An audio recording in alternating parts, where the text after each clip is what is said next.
Okay, Okay. right now. Well, welcome everybody. Thanks for Go ahead, joining. Sam. Yeah, thank you. Thanks, Summer. Okay, so welcome everyone, and thanks for joining. And I hope you enjoy today's presentation. What I'm going to do is just spend about an hour or so just quoting from some of the great works of literature from the past. See if we can't get an idea of the cosmos that we live in, the nature of it. And so with our limited senses, we can expand our consciousness to see what some of the great writers of the past have to say about our wonderful cosmology. Because obviously we live in a time when there's a lot of convoluted information. And especially in view of the fact that the globe model and gravity have been taught since kindergarten, we have grown up accepting this, and it seems plausible, feasible, doable, believable, simply because spheres are divine creations, and everything in the universe that is a sphere is said to be divine, and the universe creates spheres and cubes, and this is true. And so the ancients succumbed to the teaching that we may perhaps live on a globe. And the origin of this teaching came from the materialistic point of view. The spiritualists did not teach this.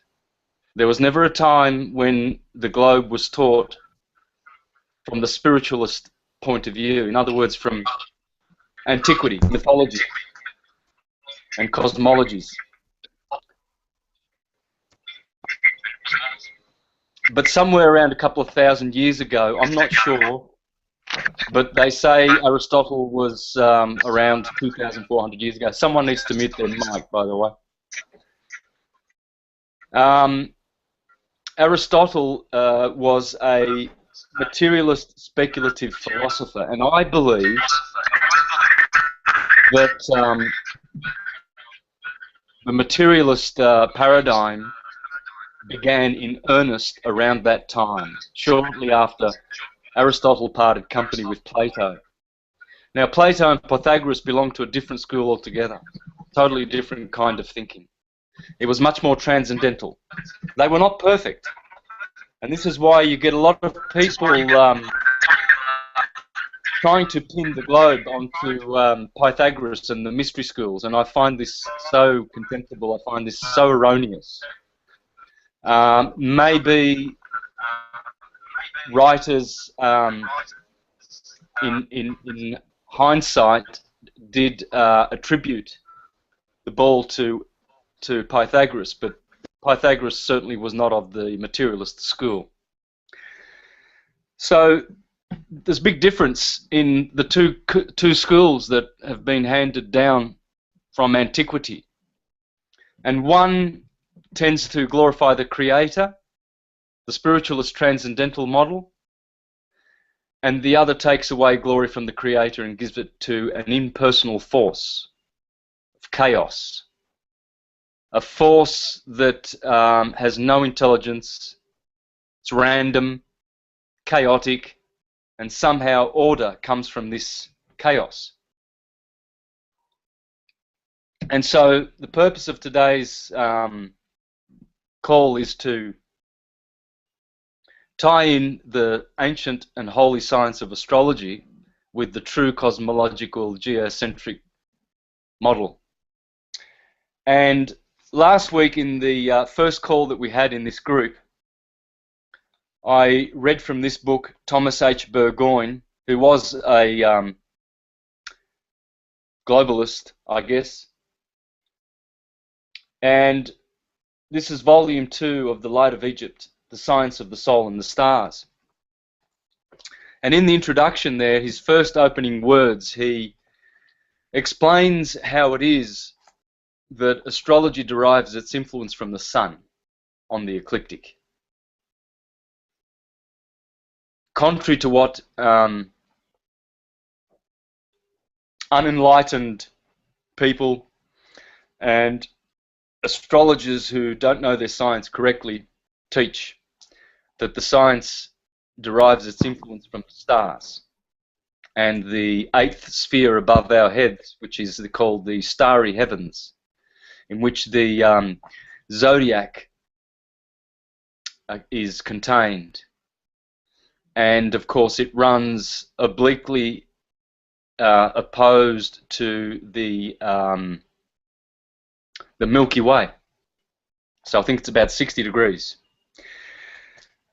inclined obliquely. And so I'll just read briefly some of the portions of what I read last week.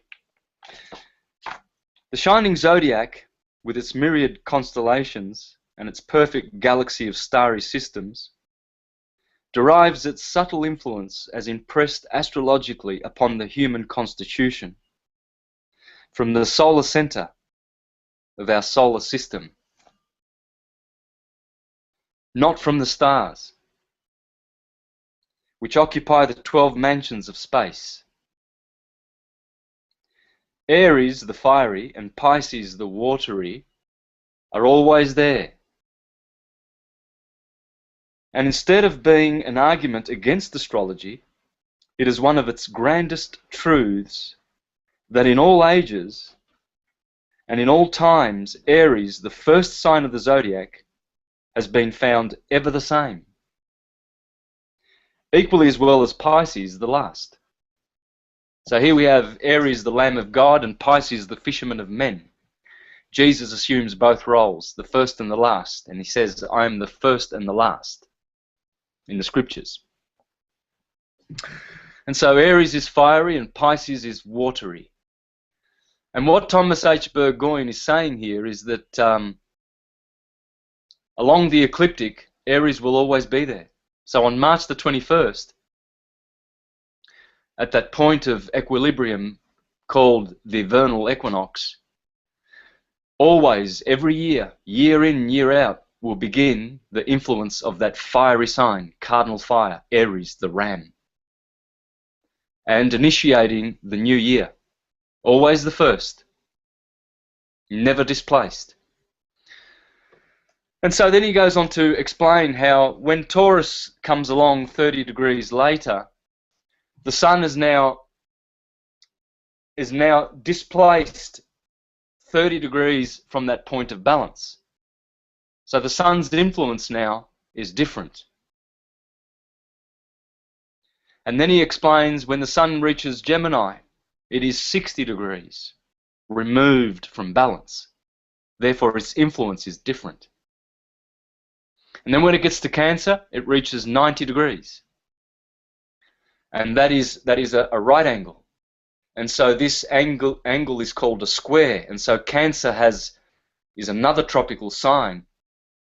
And it sends its square influence to Aries. And so Cancer has its watery influence. And what do we mean by fiery, watery, airy, and earthy? Well, they're just vibrations. The fire vibration is the highest.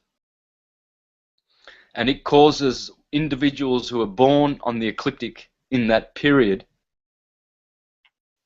to be of a fiery nature, mystical. And so they are always seeking the mystical connection to their reality. Those born under the airy signs, Gemini, Aquarius, Libra, are always seeking intellectual pursuits and always operating in that modus operandi of the mind and the intellect. And the watery signs, Pisces, Cancer, Scorpio, are always in tune with their emotions and use their emotions more efficiently and effectively than the other signs. And the earthy signs are practical and sensual. And so they are grounded and they have all of the other elements in them. Hence they are more complete and more grounded. And so what Thomas H. Burgoyne explains clearly is that the sun is the ruler of the lights. And all the other lights in the heavens are controlled by the motions of the sun on its ecliptic, in its course. And the scriptures in Isaiah chapter 40 in the Bible, it says that. By the way, I think I might read that. I have my my old Jehovah's Witness Bible here. This Bible's been around since '81, and as you can see, being a good little Jehovah's Witness boy, it's all marked. This was my personal Bible. I have many, many Bibles, but this is my personal one. Good little, Okay, so as you can see, I have mentioned many times that I know this book backwards, upside down, underwater, wherever you want to read any scripture from this book. I know the book where it's in and the chapter. And so what we'll find is that the Bible says that the Lord made a trajectory for the sun, a path, like a bridegroom in his chamber. He comes out of his bridegroom in the morning. And a tent and a tabernacle, and the sun will not vary and will not waver from its course. And so what we find, let's have a look at that scripture, shall we? Isaiah 40:22. There is one who is dwelling above the circle of the earth, the circle,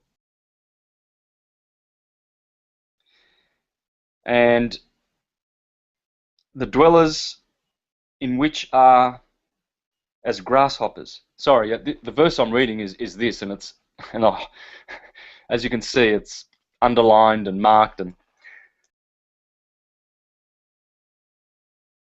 one who is stretching out the heaven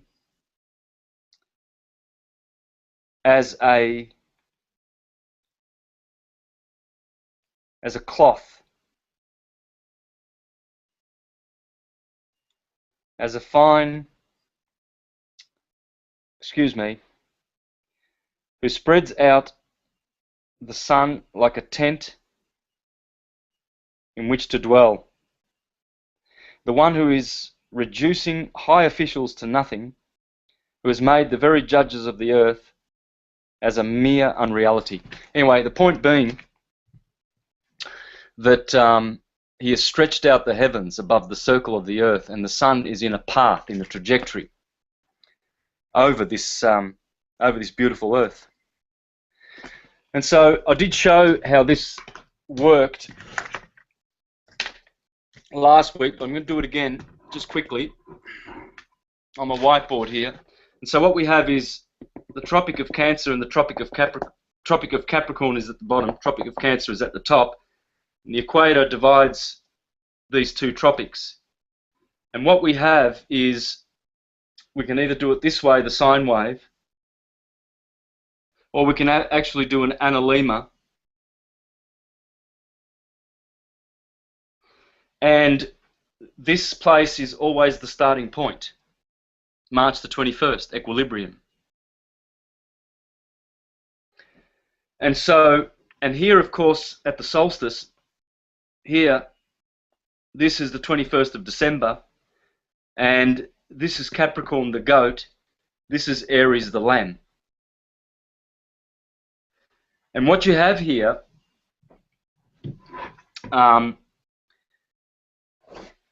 is the sun climbing from the Tropic of Capricorn to the Tropic of Cancer. And the goat climbs from the original starting point at Capricorn. Capri means goat. And Aries starts climbing from this point here. And what we have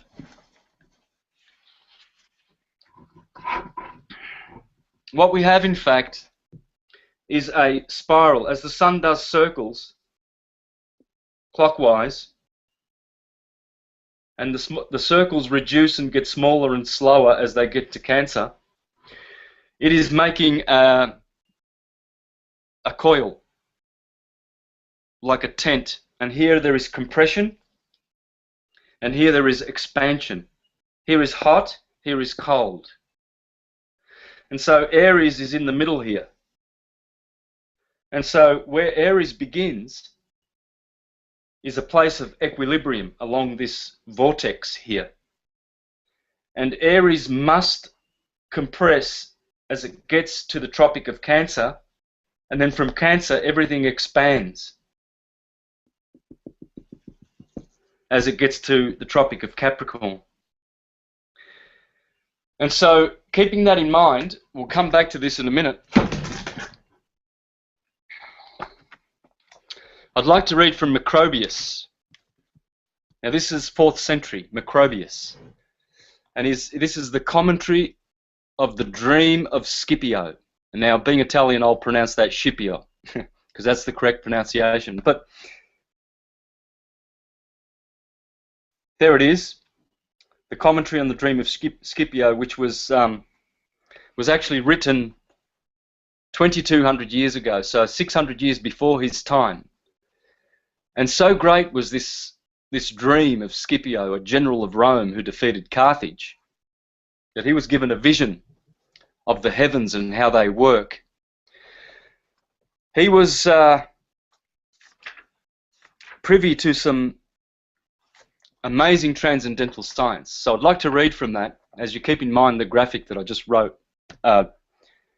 drew on the board. It says there in chapter 7,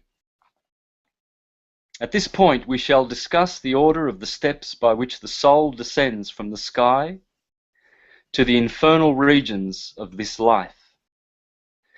The Milky Way girdles the zodiac, its great circle meeting obliquely so that it crosses it at the 2 tropical signs, Capricorn and Cancer.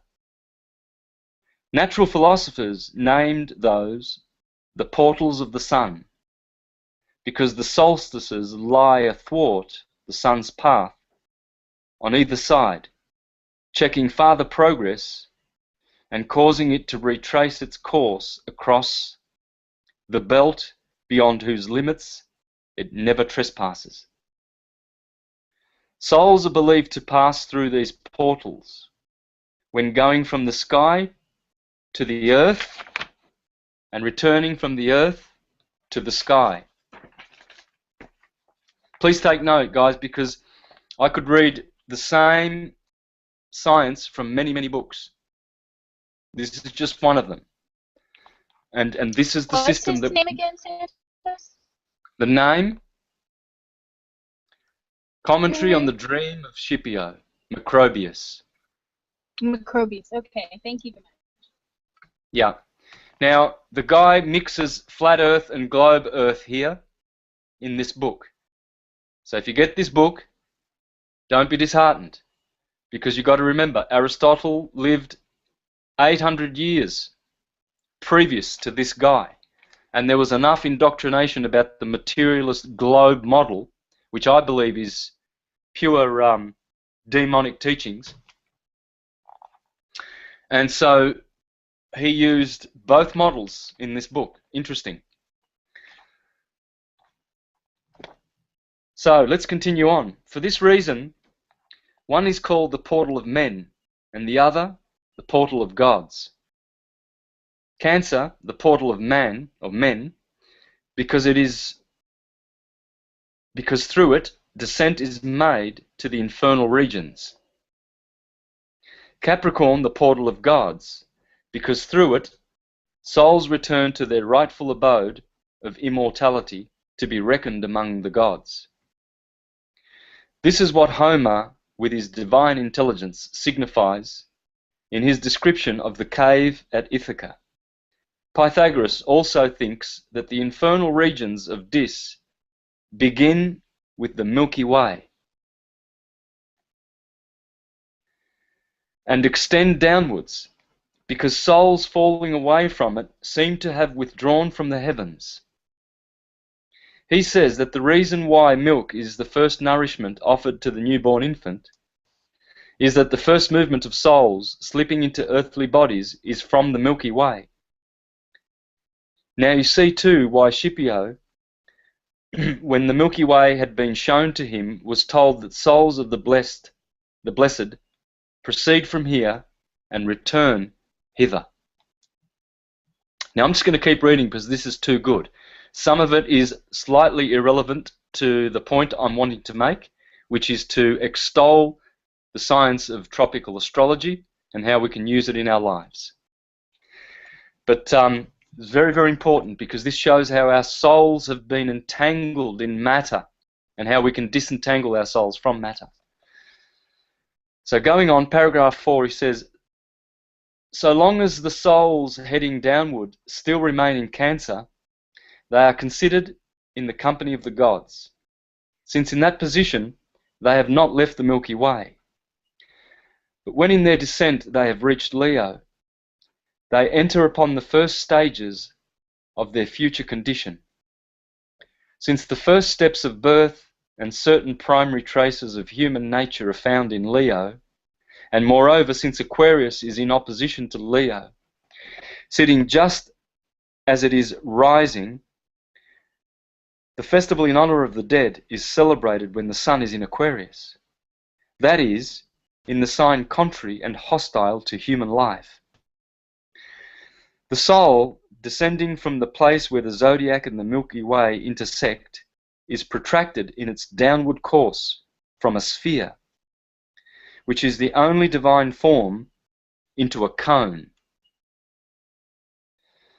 Just as a line is sprung from a point and passes from this indivisible state into length from its point, which is a monad, it here comes into a dyad. So a line that starts from a dot, which is indivisible, and it goes into length. Now it's a dyad because it has two opposed. It's polarized. It's dualistic. Whereas a dot is not. It's oneness.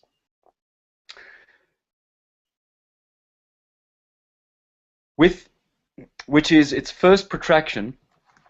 This is the condition that Plato called at once indivisible and divisible.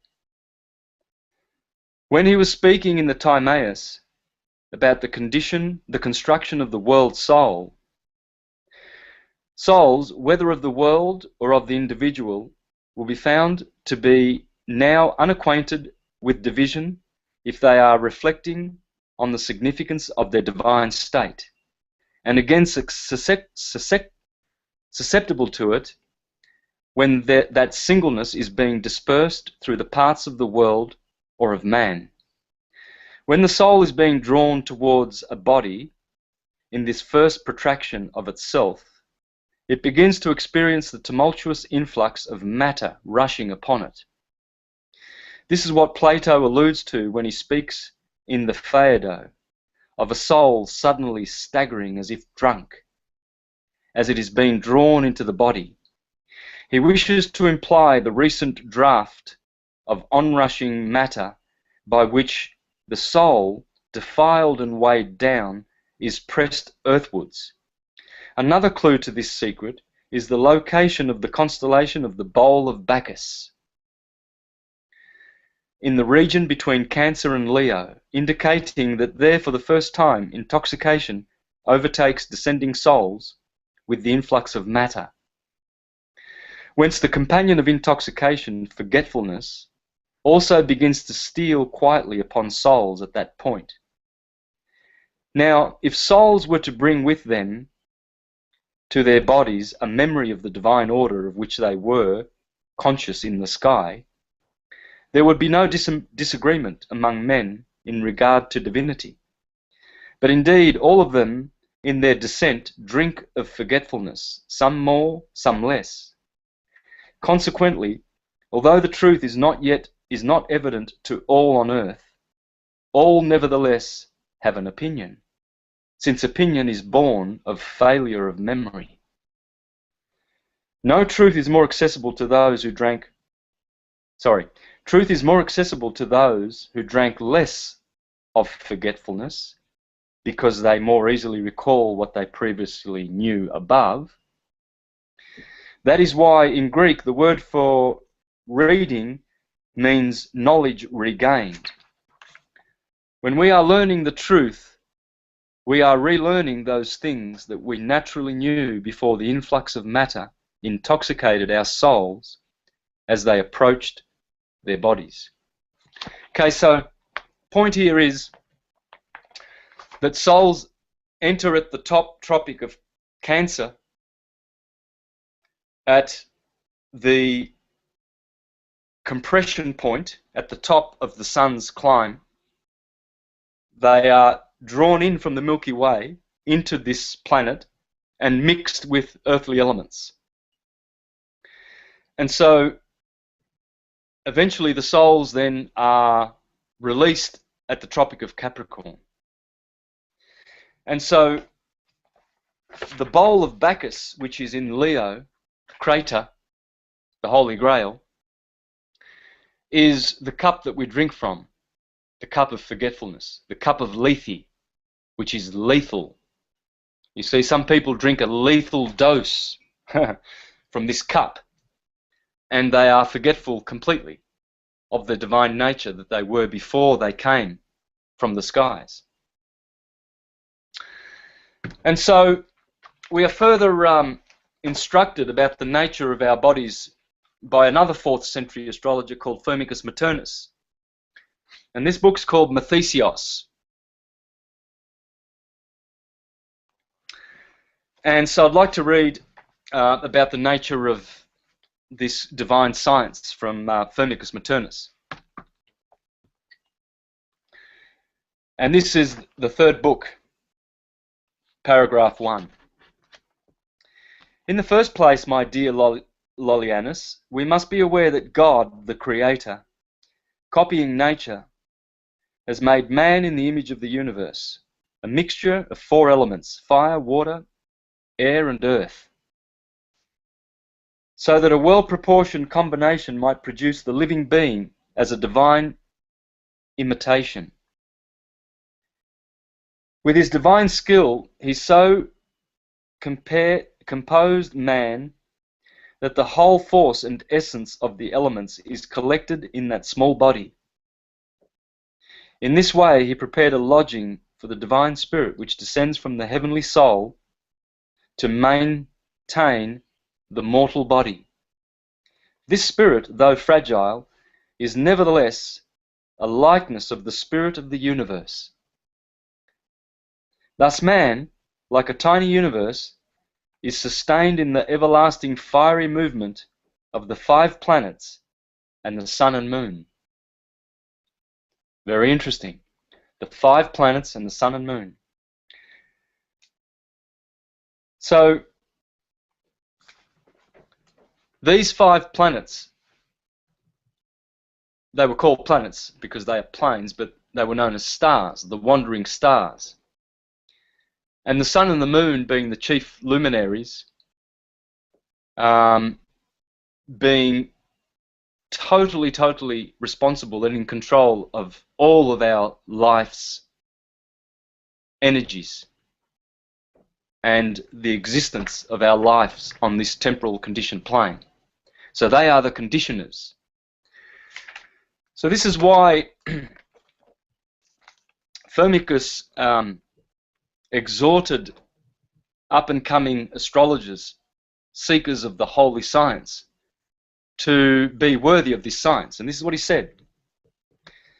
Now you, whoever you are, who try to read these books, since you have received the whole knowledge of this divine science and are now endowed with the secrets of the stars and have learned the first principles of the art, shape yourself in the image and likeness of divinity, so that you may always be a model of excellence. He who daily speaks about the gods, or with the gods, must shape his mind to approach the likeness of divinity. Therefore study and pursue all the distinguishing marks of virtue, and when you have trained yourself in these, be easy of access so that if anyone wishes to consult you about anything, he may approach you without fear.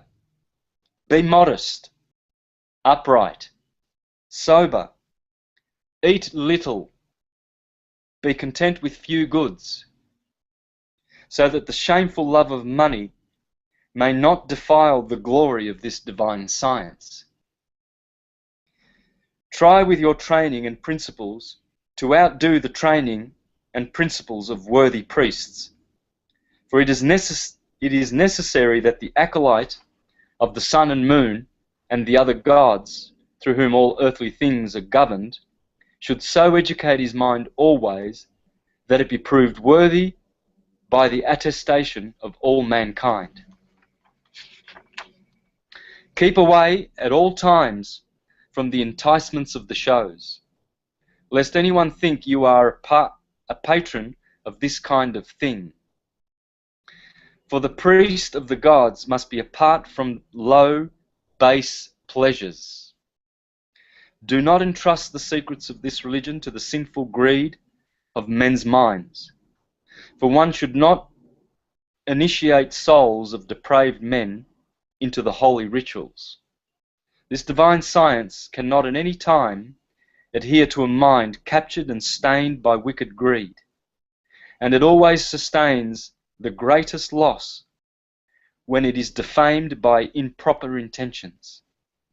Therefore be pure and chaste, and if you have separated yourself from all kinds of wicked activity which destroy the spirit, and if the desire for the right way of life has freed you from any suspicion of crime, and if you conduct yourself as one mindful of the divine seed, approach this work and commit to memory the following books.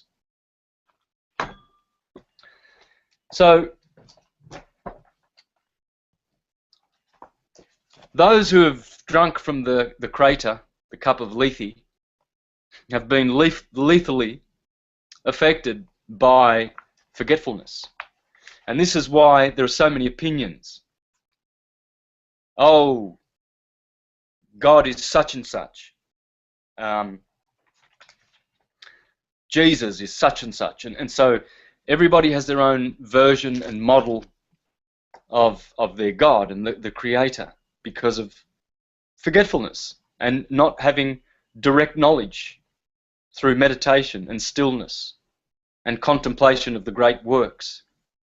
So they're going to priests who Firmicus Maternus clearly tells us your art must be superior to the priests. Your astrological wisdom must be superior to the priests. Because the pastors, they don't teach about astros anymore, astros. They've forgotten the language of the universe, the logos of the universe, astrologos, astrology. They do not speak the word of God. And so astrology is the word of God because, as Firmicus says, that the universe, our body, is the receptacle of all the principles that come from the sky, that come from the ecliptic. So as the sun yearly on its course starts at Aries and goes up to Cancer, then down to Capricorn and back to Aries, it is with its fiery energies, it is creating. It is the creator, Jehovah, Jesus, Brahma, Vivasvan, Surya. Doesn't matter what you call it, it's always the sun. The sun is Krishna. The sun is Radharani. The moon is Radharani. Not directly. It's one of the protractions or expansions. So the sun is not the whole embodiment of Krishna, but it is the chief symbol that we have locally in our solar system that represents that one. And so, what are the stars and what are the so-called planets? Well, reading on in Macrobius, it's very interesting that the ancients taught that we were animated by those celestial and eternal fires. Indeed, fire, even if it is divine, is nevertheless corporeal.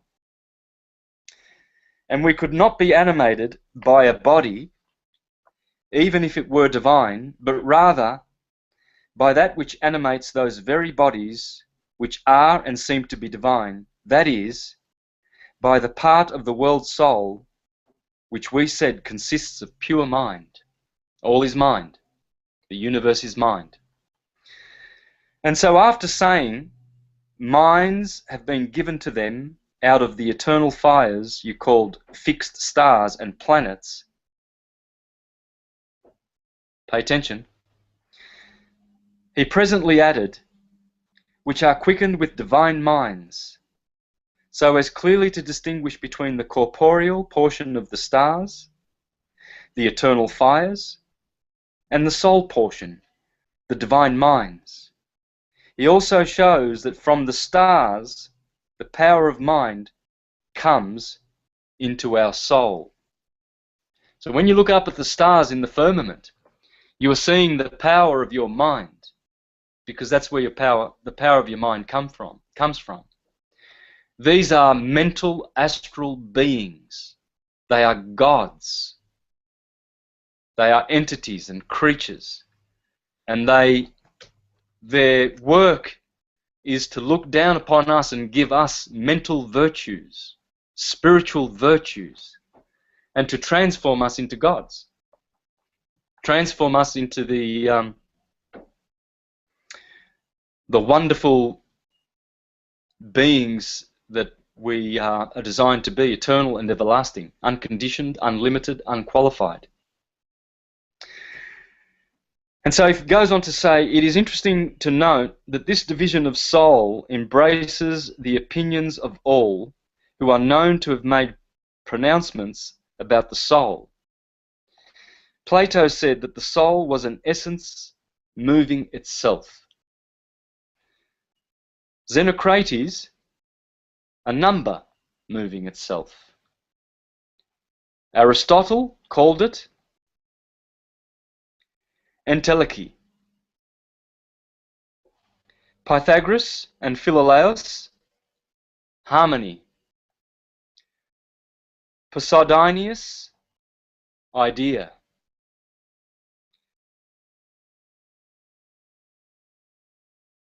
Asclepiades, a harmonious functioning of the five senses. Hippocrates, a subtle spirit diffused through every part of the body. Heraclides, Ponticus, light.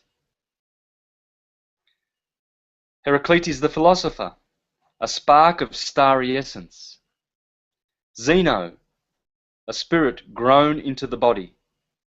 Democritus, a spirit implanted in the atoms, having such freedom and movement that it permeated the body. Critolaus, the peripatetic, stated that it was composed of a fifth essence. Hipparchus called it fire. There you go, the soul is fire. Fire, light, energy. Anaximenes, air. Empedocles and Critias, blood.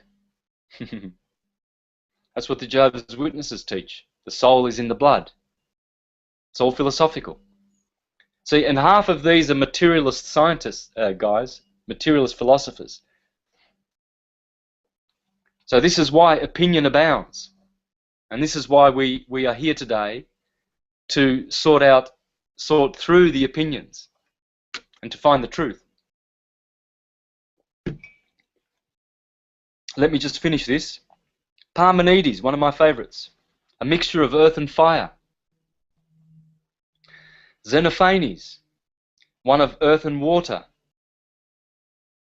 Boethos, of air and fire. And Epicurus, a mixture of heat, air, and breath. Well, that's interesting because in the Hebrew Bible, it says that God breathed life into Adam, air into Adam, nevma, and he became a living soul. So the soul is the breath. You're breathing, you have blood, you have heat, fire in your souls. This is the soul. Okay, and so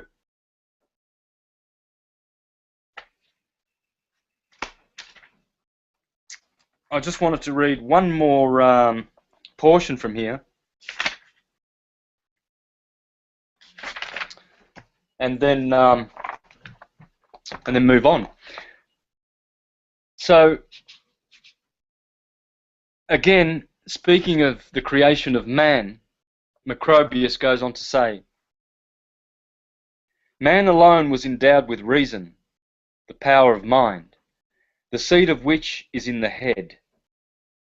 But he was also given the other two faculties of sense perception and growth, since his body is mortal.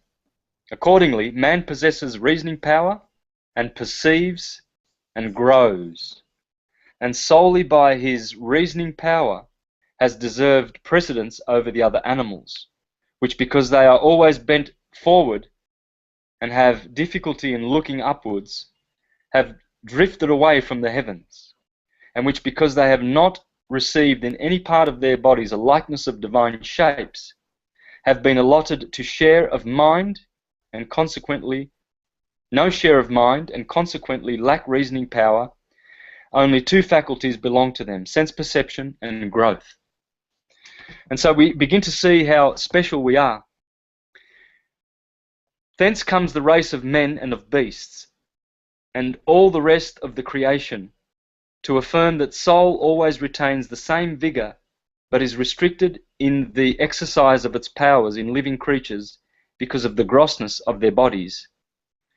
He adds, insofar as it is not hindered by an injurious bodily frame and by other mortal frailties. I did not intend to read that actually, but nonetheless, that's fine. So there basically we get an idea of the nature of the cosmos and how souls enter into this cell, this solar system, and are nurtured by the 5 wandering stars and the sun and the moon. And so an interesting quote from Walter Russell, just to tie in the nature of this, the vortex that the sun is creating yearly. Walter Russell says, in the book, A New Concept of the Universe, page 19, electricity is an effect of strain, tension and resistance caused by the energy of desire in one light of mind. Now, well, that is a very nice quote, but it's exactly not what I want to, not at all what I wanted to read. This is what I wanted to read. I mean, the book is, as you can see, mine is just covered in, it's just totally, what a book. That's exceptional. But I wanted to read the nature of these conical vortexes that the sun and similar planets are making. He says, all orbits are elliptical, for they are angular conic sections. Likewise, all are either centripetal or centrifugal spirals, because their paths are either in the direction of the apex or the base of the cone. And so, as we saw before, they are conical because they sometimes appear to be like this, on an angle, and not correctly straight. And so, what he's saying is all orbits, in other words, the sun is orbiting, it's called an orbit, although it's not exactly an orbit, but the Sun is doing a yearly course, and this is the yearly course, 365 of these. And so it's either centripetal or centrifugal. And all orbits are doing this. And so what we're seeing here is the reason why Thomas H. Burgoyne explains that the influence of astrology comes from this. It comes from this vortex. And the Sun produces this vortex yearly. And so Aries will always have this contracting energy. And so will Taurus, which is about here. And so will Gemini, which is here. And these are the spring months, 1, 2, 3. Then once the Sun has hit the Tropic of Cancer, and as you can see here by the analemma clearly shows that the circles that the Sun does at the Tropic of Cancer are very small and must be slower than the circles that it does when it's at the Tropic of Capricorn, because they're all 24 hours long. This circle here is 24 hours long, and this circle here is 24 hours long. And so this compression, the Sun is actually compressing as it goes from here, compressing, forever compressing. And that compression is drawing life into the solar system, i.e. animals and human beings. And they are incarnating due to this influence of the Sun. And this is why spring always generates life. You see, the blossom starts here. And even though the blossom starts here, on the way down in the southern, what can we call it? The southern... The outer ring? Yeah. That's what we decided last time. The outer ring, this is only an effect. It's only an effect for the outer ring and those that live in the southern part of what we call the southern hemisphere, the outer ring. But Libra only can be expressed in this part of the vortex, not Aries. Even though the blossom occurs in the southern hemisphere, it is still an expanding Sun. It is not a contracting Sun. Mm-hmm. And this is why. And this is why the Sun is the ruler of this kind of astrological influence. And so as the planets do their vortexes, equally in the shape of the Sun, and they are also making their cones. They are also contracting and expanding, and so they also have what's called exaltations. So in astrology, the Sun exalts here in the sign of Aries. You can see why, can't you? Because from the inner northern, so-called northern hemisphere, the inner circle on this flat plane, flat disk Earth,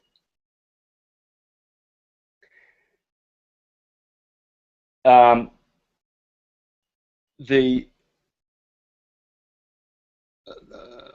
was the point I was making? I've just forgotten the point. Okay, the Sun is exalting, and then the outer ring. Good. Okay. So the Sun exalts here, and Saturn exalts here in Libra. Saturn and the Sun. Jupiter exalts here, and Mars exalts here. So we've got Saturn over here, the Sun, the four big boys. They all exalt at the four tropical signs. Aries, number 1, Cancer, number 4, Libra, number 7, and Capricorn, the 10th sign. So what we learn from this, why does the Sun exalt in Aries? Why doesn't it exalt in Taurus? Or why doesn't it exalt in Sagittarius? Well, there's no exalting in this part of the cone. It can only exalt here when the days, from this point on, from March the 21st on, the sun exalts because the sun now produces longer days and shorter nights in what's called the so-called northern hemisphere, the inner circle. And so it exalts because it has exalted over the darkness and the long nights of the colder, wintry portion of this cone. Jupiter, on the other hand, exalts up in Cancer because Jupiter, what does Jupiter do? Well, he expands. And so now he begins to expand this cone. Saturn is cold. So he exalts here because he's the Lord of darkness. And here the nights are longer than the days, whereas the days were longer here. So Saturn, the ruler of darkness, exalts here, and the sun. So this is Horus and Horus and Set, Jesus and Satan. Now remembering, please remember that these are archetypes. Archetypally, that's Jesus. But the Jesus that we refer to, that is the Saviour of the world, this is the Paramatma. This is Vishnu. It's the super soul. Jesus is the super soul. Christ, on the other hand, is the Creator. They are two different things, Jesus and Christ. They're not the same thing. And then, of course, Mars. Well, why does Mars exalt here? Why would Mars exalt in Capricorn? Well, because Mars backwards is Ram, yeah? Yeah. And of course, Mars is also the ruler of Aries. The Sun exalts in Aries, but Mars is the ruler of Aries. So Mars has always been associated with the ram. And so here in Capricorn, you've got a goat and a ram. Both of them. Both symbols of climbing are found in Capricorn. Mars exalts in Capricorn, the ram, and the goat, the mountain climber, is domiciled in Capricorn. And both of those animals are symbols of climbing. And so when the sun gets to Cancer, here you have a crab or a scarab in Egyptian, the other animal that belongs in Cancer. Because, see, the scarab, or the crab, the scarab climbs up the dung hill, the hill with his dung, and then he rolls it down the hill again. Then he goes up again, and as he goes, it accumulates and grows like a snowball effect. You see? And so that crab is a sideways walking animal. And in other words, what that means is when the sun gets up here to the top, it seems to totter. It seems to stop on the horizon at the solstices. On the horizon, there's no movement of the sun for 3 days. So the sun is entombed for 3 days. That's Jesus being entombed. In particular down here on the 21st of December, when Christmas occurs. You see, here is the tropical point where the sun is cold in winter and the sun stops on the horizon again, once again, as it does in Cancer, twice.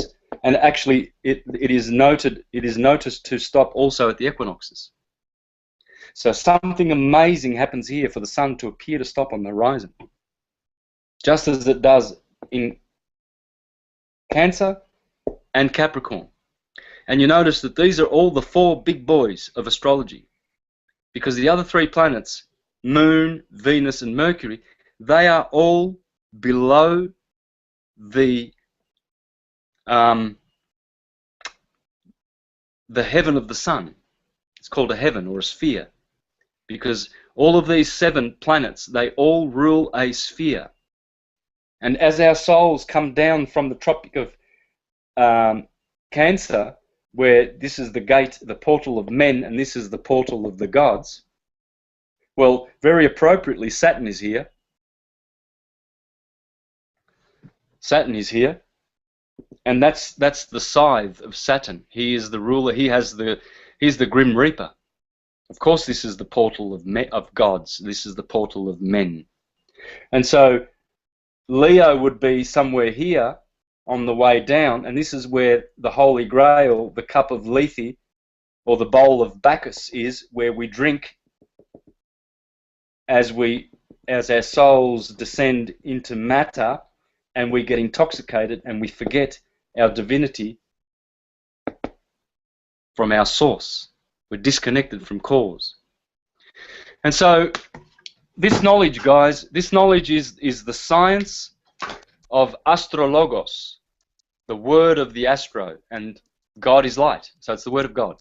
There's no doubt about that. The Indians call astrology Jyotish, and Jyotish means the science of light. So why would we be interested in the science of light? So that we can get to know the Creator. Well, because the material mind of the Creator is manifesting all things through light and sound. It's simple. It's all orchestrated by light and sound. Those stars in the heavens, those are the God's cells of the mind of God, the Creator. And they are giving to us soul and spirit, as Macrobius said, as we read. And so it is through this science that we are able to understand universal mind thinking, to be able to comprehend universal mind knowing. Okay, guys, so we are going to build on that weekly in these calls. The purpose of these calls will be to merge geocentrism with syncretism, with astrology, and true transcendental science. My goal here is to have participation as well. I'm not just going to be the only one presenting here. I'm inviting you guys to do presentations here as well. You can do 10-minute, 20-minute, half-an-hour presentations for the purpose of furthering our understanding of the cosmos. Okay, so that we're not forever groping in the darkness in opinion, and so that we may know, and we may know correctly the science. All right, guys, let's shoot away some questions then, eh? Yeah. I think someone had a question.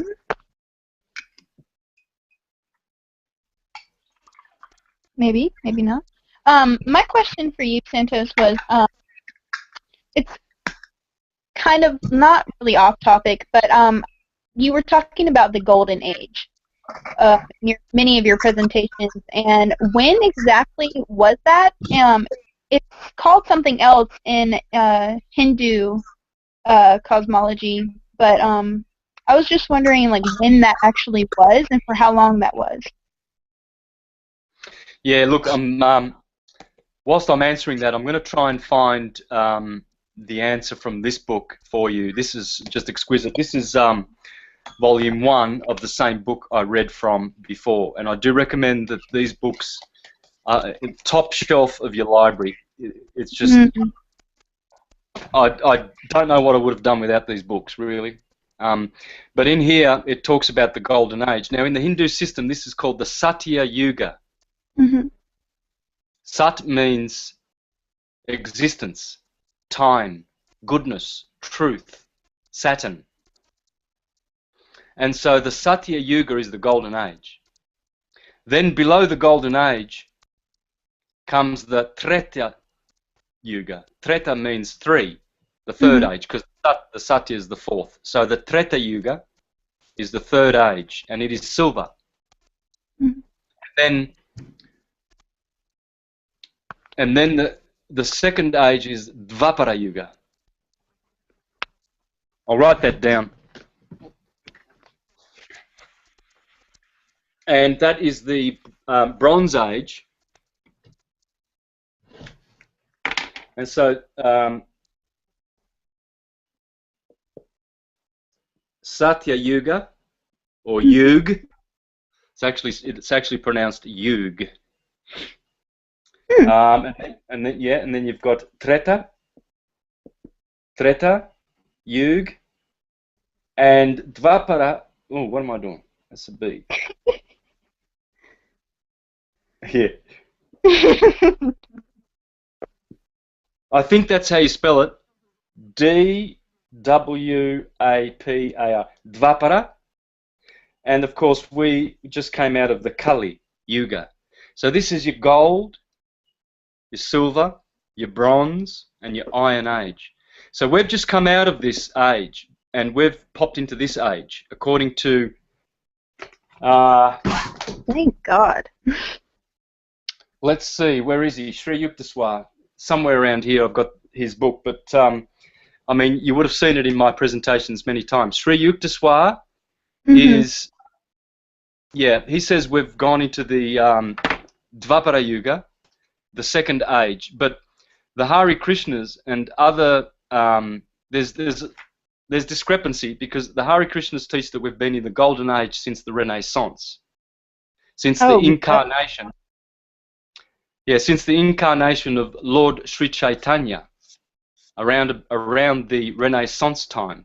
Now, this reincarnation would be, well, to me, it's transcendental history. I don't see it as literal mundane history. And so, and this is why when they say Jesus came to the earth 2,000 years ago, what it's describing is transcendental history. And it's explaining that the Christ consciousness returned to us at that time. And so around about the Renaissance, we have actually been in the golden age. And because our minds have returned to the same capability.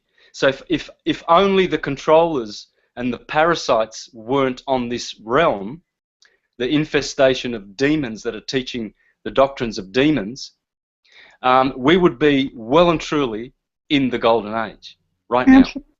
Yeah. I'll try and find that bit about the golden age in here for you too.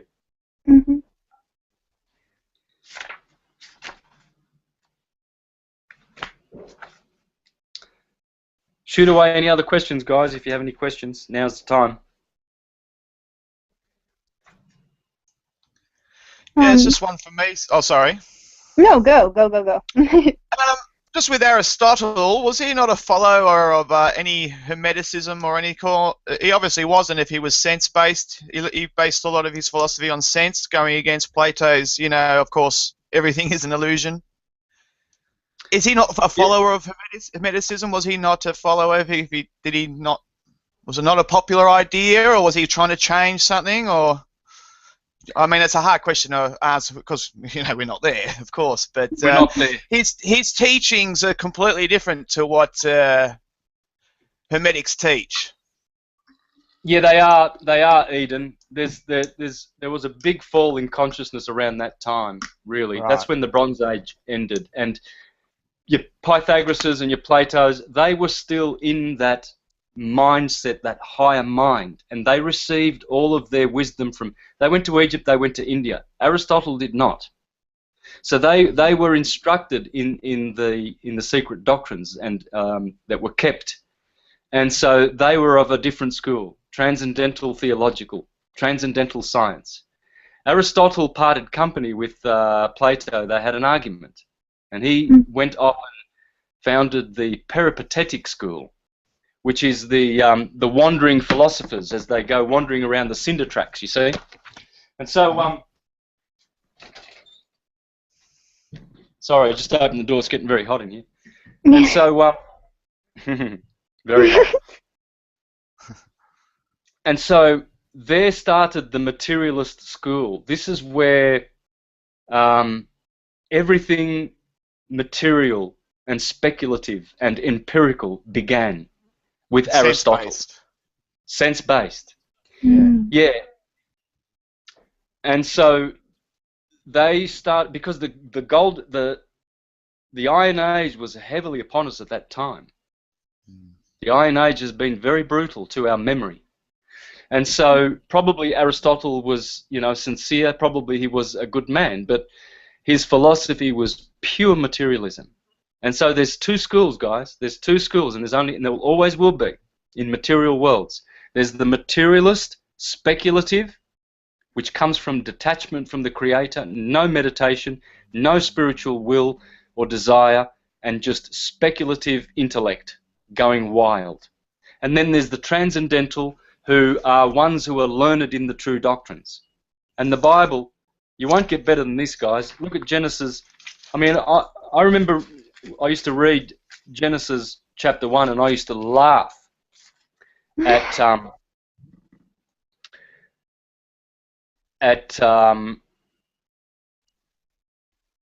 some of the models of creation. But now I realise that this book had it right, and Copernicus basically came along to ridicule this book. Copernicus and his demon ball, demon globe, and gravity is basically there to make this book insignificant. And this book is not insignificant. I've shown in all my presentations that this is the book of all books.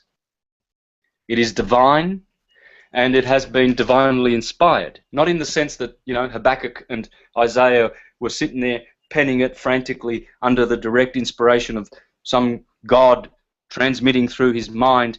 Not like that. In the sense that in the Golden Age, this was old hat. This was stuff we knew. It's like we are so comfortable and knowledgeable about how electricity works, but 400 years ago, we were not. Different age, different intelligence, different science, different period. And so these books were written in a far different period, where we penned them with our divine intelligence, not with our animal intelligence. You see, so all of these philosophers, your Descartes and all of these materialist, speculative philosophers, they all belong to that materialistic school, where they try to explain things from these eyes, looking up and giving a material origin to all things, and not seeing the true underlying causes, which are spiritual and transcendental. They can't see them. So really, the ball and the globe is good for the buffoons. It's great because they cannot switch over into transcendental spiritual and to grasp the true nature of the cosmos. Yeah. It's a material model, and it works for them. See, Santa Claus works for 3-year-old children. It doesn't work for someone in their 60s or 70s. They laugh at it. Why? Because their perspective has changed. Not that they don't practice anything to do with Santa Claus. They've got the tree there and everything, and they understand it has spiritual significance, and it has, more wisdom underlying the story than what meets the eye. And so they continue to celebrate this wonderful celebration because it has to do with the winter, and it has to do with the cycles of nature. You see? Some people will disagree with this, and they'll say, oh, any kind of study of nature, astronomy, astrology, alchemy, and it's all demon worship. They don't understand that we have to use what we've got in order to understand what we have lost and what we haven't got at the moment. Mm-hmm. And that is the languages that we have. Yes. Astrology, it's a language. No serious astrologer believes in astrology. Doesn't have to. You just have to know it. I don't believe in English, I just know it. And so I'm using the language. And so you guys don't believe in English. And you're communicating with me and you understand it. So it's about understanding this language of lights, Jyotish, the science of light. So in Genesis chapter 1, verse 14, it says, "And God went on to say, let luminaries come to be in the expanse." That's the firmament. This is the Jehovah's Witness Bible, by the way. "In the expanse of heaven, to make a division between light, day and night. And they must serve as signs for seasons and for days and years." So how about that? God says that the sun and the moon must serve for signs, for seasons, for days, for months and weeks and years. Well, are we paying attention to those signs? The Bible is telling us that He put them there. Those luminaries are there. They are gods. So God put gods, angels, archangels, in the heavens for us. And they are the circuit board of the heavens, the firmament, the expanse that it speaks about here.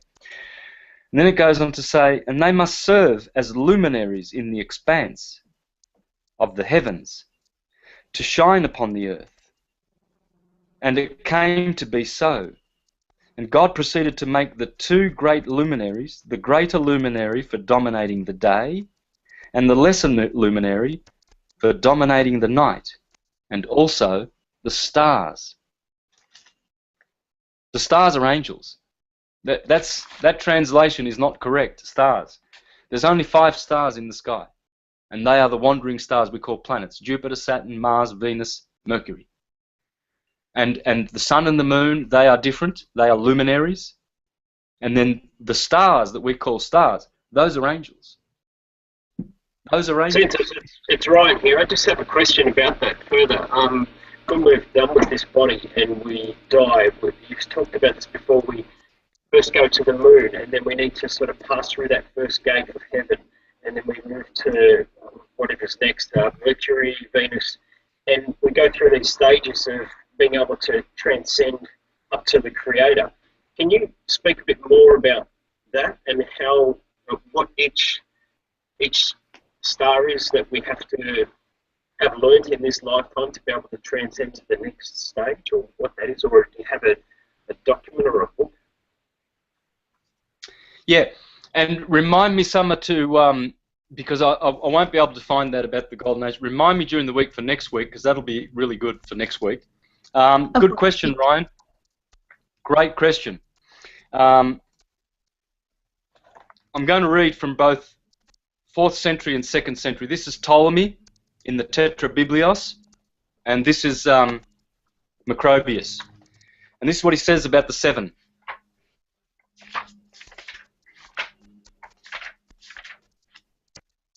And as you can see, that's the nature.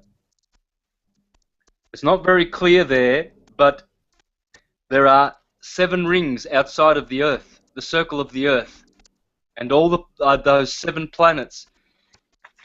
First the Moon, then Mercury, then Venus. They are the inferior 3, under the Sun, and then the Sun is in the middle, and then the 3 big boys above that. So you've got Mars, Jupiter, and Saturn. And those 7, they are portals. And we have to get out of this concentric onion-like cosmos. And you can't do that just by wishing and hoping. Mm-hmm. We have to do what Firmicus said. We must be chaste and pure and clean. And we must be moral, and we must be sober, and we must be good, and we must appreciate beauty, and we must have divine practices, because then we will have the currency of the realm. When you go to the moon, you need money. When you go to that's the moons, and this is what it's telling us. That's why all of our money comes from the 7. Well, mine stars, we can't go any further on reincarnated as moon stars. Say again? If we're not of pure spirit, the first gate of heaven being the moon, I think I've heard you talk about this. If we're not of pure spirit, we can't next level being Mercury, then we just bring contact back down from the moon as moon stars, mod stars. Does that ring a bell for you? Perfect. Spot on. This is why we have such words in our vocabulary, such as demon, monster. That's a moon star, a deity of the moon, demon. And this is what money. This is where money comes from. Money comes from money, demonism. Monetization and demonization are the same word. Democracy. And demon crazy. This is why many great ones like Thomas Jefferson hated democracy and said it is mob rule. The mob will rule through it, and they rule through money, money. And so when you go to the moon, you need money. When you go to Mercury, you need merchandise, money. When you go to Venus, you need dollars, doll, from doll. Venus is the doll, and the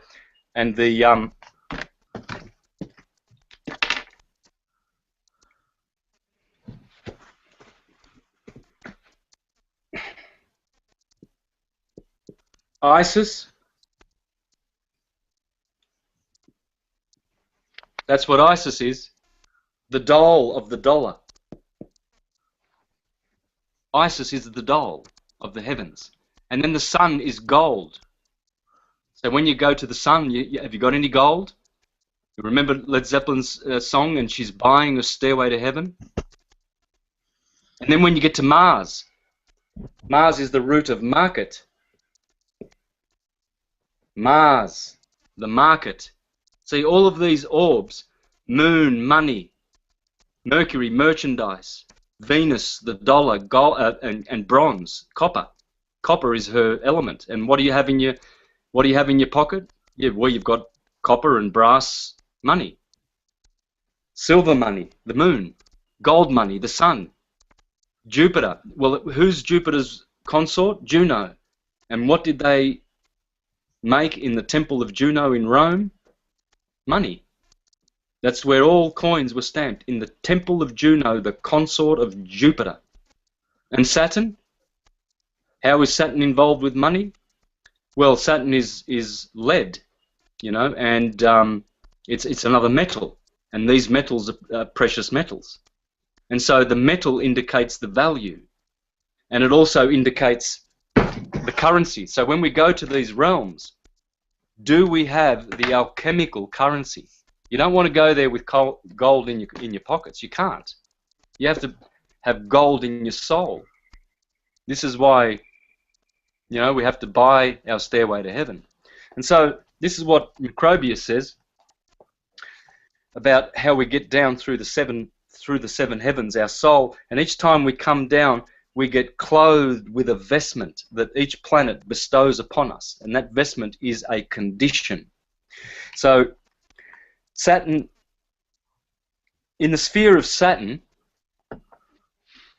the soul obtains reason and understanding called logistikon, which is logistical, logic, logistikon in Greek, and theoretikon, theory, how to theorize. In Jupiter's sphere, which is the second, the power to act, called praktikon, practice, practics, praktikon. I mean, that's, see, many of our English words come from Greek, you see. So in Mars, a bold spirit, thymikon. In the sun spheres, sense perception. So the sun gives us sense perception and imagination. Isn't that beautiful? Yeah. And the word there is aesthetikon, aesthetics. That's Aesthetic. Venus, isn't it? No, Venus is the sphere of impulse and passion, which is epithymetikon. Epithymetikon. Oh, yeah, that's right. And in Mercury's sphere, the ability to speak and interpret. Hermeneutikon, hermeneutics. And in the lunar sphere, the function of moulding and increasing bodies. Phytikon. And so, Oh, sorry, when we go sorry, mate. Yeah, What was Saturn? What was Saturn's? Because there's always a lot of negativity brought towards Saturn. Always negative. Or now there's always a lot of negativity. But Saturn must give off some goodness as well, you know. And we never hear about that. I just never hear about it anyway. What's a lot of the positive things towards Saturn then? The positive things of Saturn is completeness and maturity. He is the old man. Right. And so his ring... He encompasses all. Yeah. All the archetypes are in Saturn. Right. This is why everybody serves Saturn, because we all acknowledge time, and we're all existing in this temporal is time, tempo. Yep. So it's a temporal place that therefore Saturn rules. He's the ruler because of time. Right. And so even Firmicus mentions this as he says, the world is divided into two parts, the elemental region and the ethereal. The elemental region is constantly subject to alteration and comprises the four elements, earth, water, air, and fire. The ethereal region, which philosophers call the fifth essence, the quintessence, encompasses by its concavity the elemental. Its substance remains always unvaried and consists of 10 spheres, of which the greater one always spherically environs the next smaller, and so on in consecutive order. Remember, we live inside a sphere, not on a sphere. Well, it's 10 of them. 10 concentric circles. And this is how he describes them. First, therefore, around the sphere of fire, God, the creator of the world, and notice how they refer to God. I mean, Macrobius. These are all astrologers, guys. The true science of God is astrology, not in the churches. They've forgotten the true science. They're not teaching. The pastors are not teaching about the astors. The ministers are not teaching about the moon and the stars. First, therefore, around the sphere of fire, God, the creator of the world, placed the sphere of the moon, then that of Mercury, then that of Venus, then that of the Sun, and afterwards those of Mars, Jupiter, and of Saturn. That's always the order. Each of these spheres, however, contains but one star, and these stars, in passing through the zodiac, always struggle against the primum mobile. So the primum mobile is the first motion. It is the outer 10th sphere, okay? Or motion of the 10th sphere. Well, there you go. He said it. Yeah. They are also entirely luminous. Entirely luminous. Please remember this, guys. There's no terrestrial, material, physical stars out there. They're all luminous. NASA is really just a crock of an organization. The sooner we get rid of it, the sooner we will be living in peace. Because they teach demon worship, pure. And the stars, in passing through the zodiac, always struggle against the primum mobile, or the motion of the 10th sphere. They are also entirely luminous. In the next place follows the firmament, which is the 8th or starry sphere, and which trembles or vibrates in two small circles at the beginning of Aries and Libra, as placed in the 9th sphere. This motion is called by astronomers the motion of the axis and recess of the fixed stars. probably in order to account for precession of the equinoxes. This is surrounded by the ninth sphere, called the crystalline or watery heaven, because no star is discovered in it. This is not true. Neptune is the star of the watery crystalline heaven. Just as Uranus is the star in the starry heavens. Uranus controls the firmament. He's the ruler of the firmament. And his orbit is 84 years, right? 12 times 84 is 1,008. Please pay attention to that number, 108. So 12 revolutions of Uranus rounds out to 1,000 years, 1,008. So 24 round out to 2,000 years, or 2,016 years. These are precessional numbers. They are beautiful precessional numbers. So Uranus is the ruler of all time. Let me continue. Lastly, the primum mobile, styled also the 10th sphere, encompasses all the before-mentioned ethereal spheres, and is continually turned upon the poles of the world. By one revolution in 24 hours from the east through the meridian to the west, again coming round to the east. At the same time, it rolls all the inferior spheres around with it, by its own force. And there is no star in it. Yes, there is. It's Pluto. Against this primum mobile, the motion of the other spheres running from the west through the meridian to the east contends. Whatever is beyond this is fixed and immovable, and the professors of our orthodox faith affirm it to be the empyrean heaven, which God inhabits with the elect. The elect. And that's you and I. So, Santos, Oh, wait, go ahead. do you believe, why did we come here? Did we come here to experience the full pendulum of duality, or did we come here to actually bring this place back into the golden age? Yeah, good question, Hakan. Our work is to do the good work. We didn't come here to do jobs, just over broke. We came here to do the Grand Arcanum, the work of sublimating all of what's here and vibrating it to a much, much higher vibration. Right. So in essence, the way I see it, I had this revelation, I had this epiphany this year, just stepping out into my yard, and I felt like that this is the Garden of Eden. Yep. Yeah. But it has been perverted and completely turned around.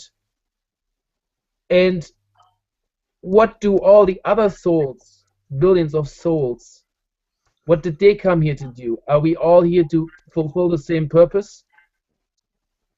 Sorry, guys, I'm just looking out for visitors coming. That's down the road, so that's why I'm not.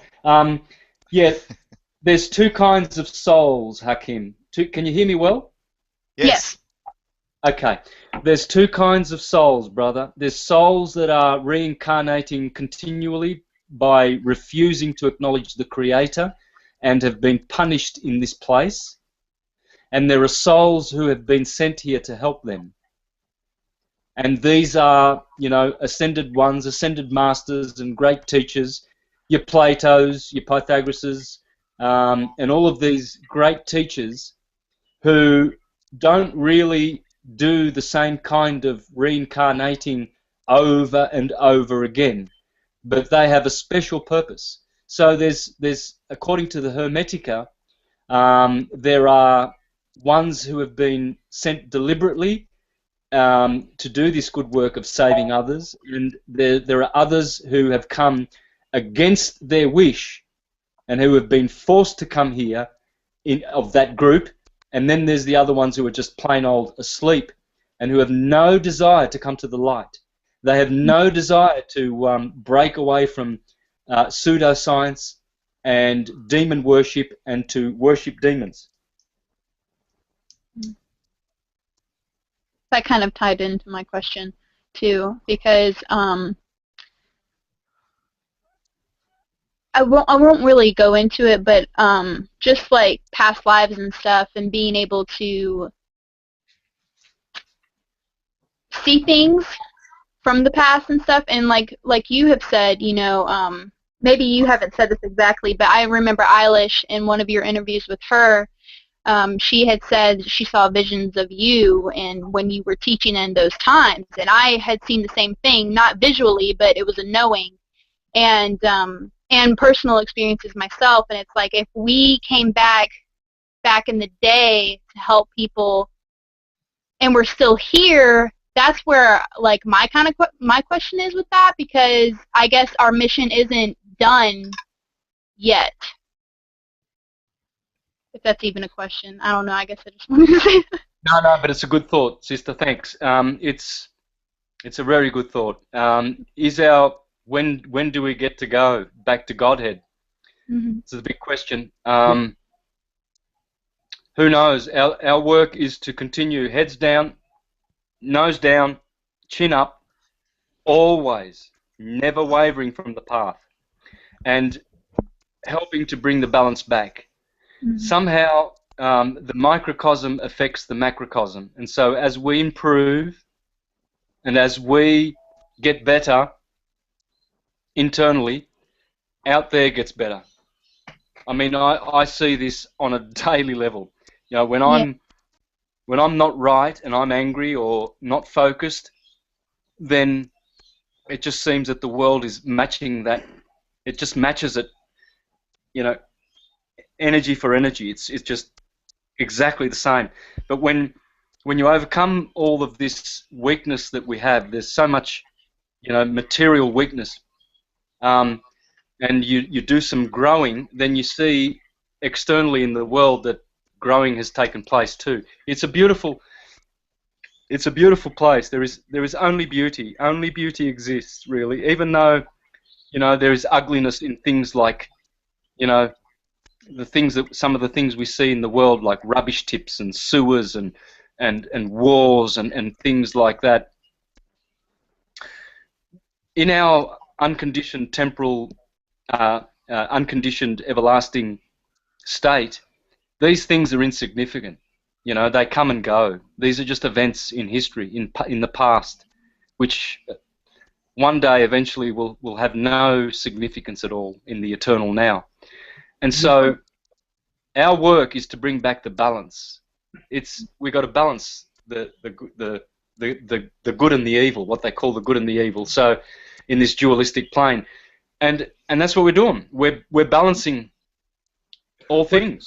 What's really astounding, and thank you for this, right on, what's really astounding is that even in the darkest times, there have been individuals who have been living in complete bliss. In my observation, if a specific level of minimum consciousness has not been hit, suffering is inevitable, and if someone goes beyond that through deep inner work, suffering is no longer needed. Mm-hmm. Yeah. Yeah, just from my experience, I find that the message is always there. It's there. Godhead is there. It's just a matter of recognizing it, and that's only comes through, you know, knowledge and experience. That's what I find. As you said, even in the darkest corner, there's a light always burning. Right. Yeah. Yeah, there So will I think always it's always be with one. us. Mm-hmm. We are now waking up. We are now learning. It's just just us here now talking is setting our minds going. And people are going to watch this. This sets minds going. That's all you need. And these ideas are coming through, and it's and you can see it every day. And I even feel it. But just seeing, you know, the social media and so on, people are, you know, starting to come around, and that fire is burning, and it's burning big. I've noticed. That's what I've noticed anyway. So. Mm-hmm. No, definitely. Yeah. Small things change all things.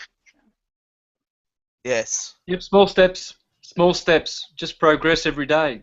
Change the diet, improve the diet, improve the quality of meditation, improve the mind, not agitate the mind. Certain foods agitate the mind. Alcohol agitates the mind. Garlic, onions, mushrooms. These are foods that in Ayurvedic science are to be limited as much as possible because they agitate the mind. And anything that agitates the mind is unholy, unhealthy. Healthy, holy, same word.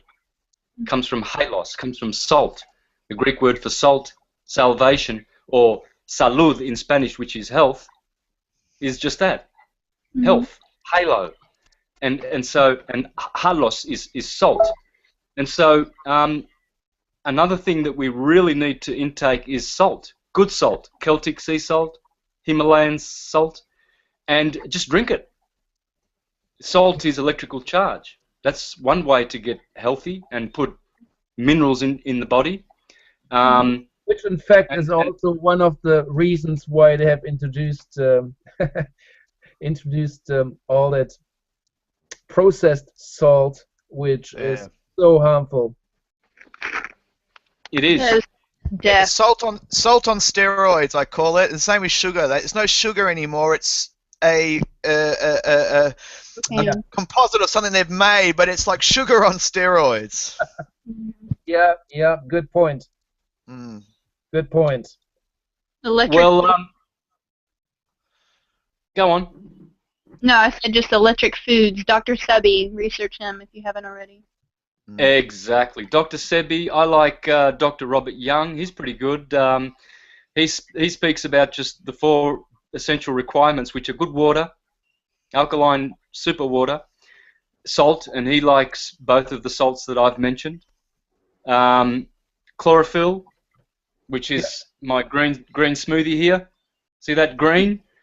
The molecular structure of that green is exactly the same as your blood. So the more of these green smoothies that you put into you, the more healthy your blood will be. And to purify the blood is to purify the soul. And the other thing is oils, good oils, extra virgin olive oil. I like Dr. Robert Young. I think and he looks healthy. He's in his 60s and he's just radiant. He's like in his 30s. So the proof is in the pudding. Same with Dr. Sebi. With Dr. Sebi, it's a little bit more. I think it's a little bit more limiting because he's isolated so many hybrid plants that you just begin to despair when you see the list of all the foods that have been tampered with by man. And so I discovered Sebi years ago and rigorously tried to follow his diet, and I still do. Keep it in mind always, but I think if we keep it simple, just try and get the chlorophyll in there. Sometimes you may have to use hybrid plants because that's all that's accessible where you live, and other times you may not be able to get organic stuff. Well, that's fine. Wash your fruit and vegetables in water and salt and apple cider vinegar or whatever. Clean them off of their chemicals and just eat them. It's better to just eat them raw and not ask too many questions if you can't afford to buy organic. Just wash the food and enjoy raw foods. And if you can't, a lot of people can't eat just raw. Then they still need cooked. That's fine. I eat a bit of cooked food. I had some today, but I'm pumping it at about 70% raw, and every now and then I'll have something nice and cooked, but organic and clean and healthy, which I put my love into it, and prepare it myself, and sing and chant to the music and raise the vibration of it. It's always important to offer the food to the universe, to the Creator first.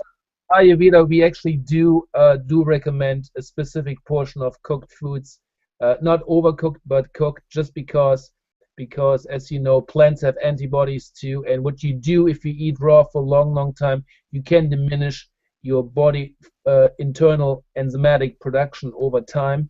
But yes, these are the prerequisites: clean water, and also there was a note from, I believe, Angela, organic sulfur, MSM.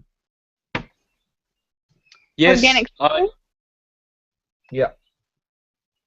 Yep, I had my pass on to Angela that I had my MSN this morning with grapefruit juice to activate it, and I've been having MSM ever since she gifted me a big 2-kilo pack of it. Thank you, Angela. I'll tell her for you, Santos.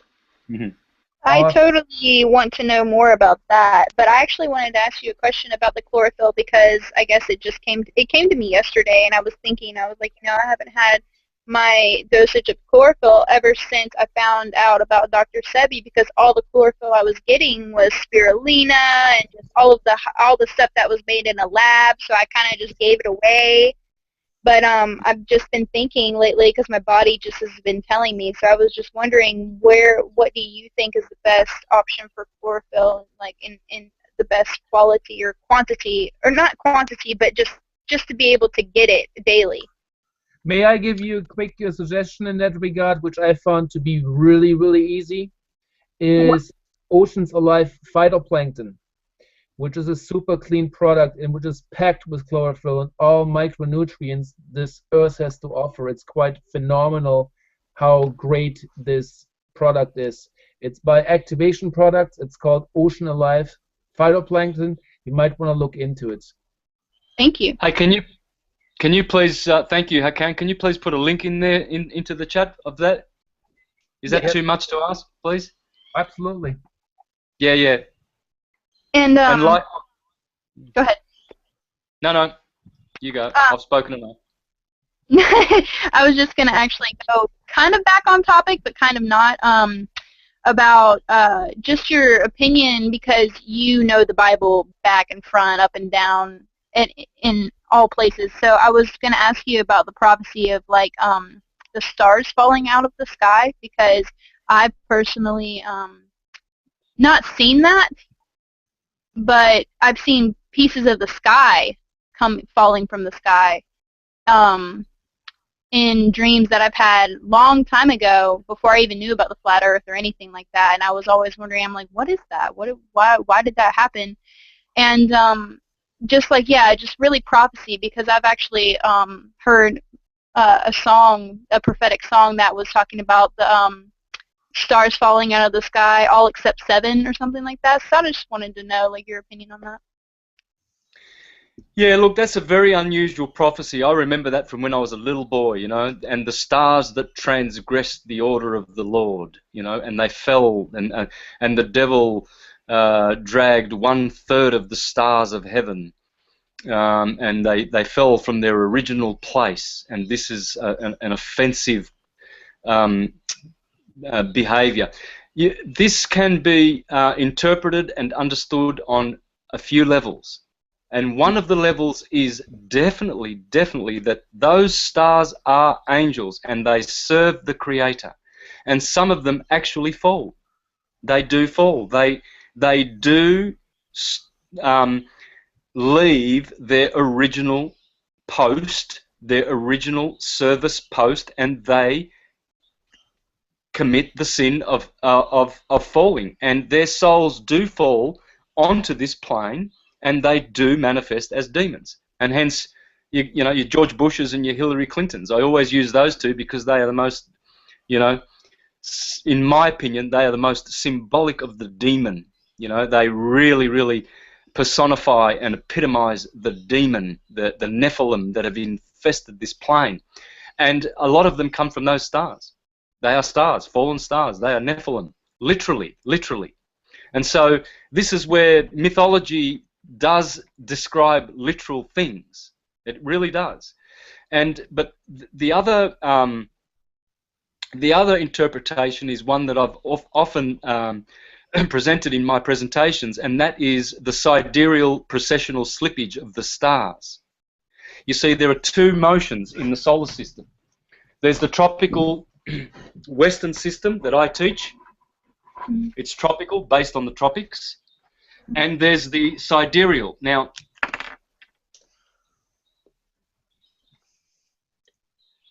You're right. Yeah. Something like that. Or real? Yeah. Yeah. These stars, that's what they should be called. The stars in the firmament are these. They're not stars. There's only 5 stars. Saturn, Jupiter, Venus, Mars, and Mercury. Those are the only 5 stars up there. These are Sidereal. These in Latin, these are different, and so their motion is different to the sun's ecliptic. You know, we saw the sun's path. That's the ecliptic. This is the path that the sun makes, and each time it does one revolution of 24 hours, it's basically well, these are all 24-hour days. There's 365 of these, and there's only 360 of these.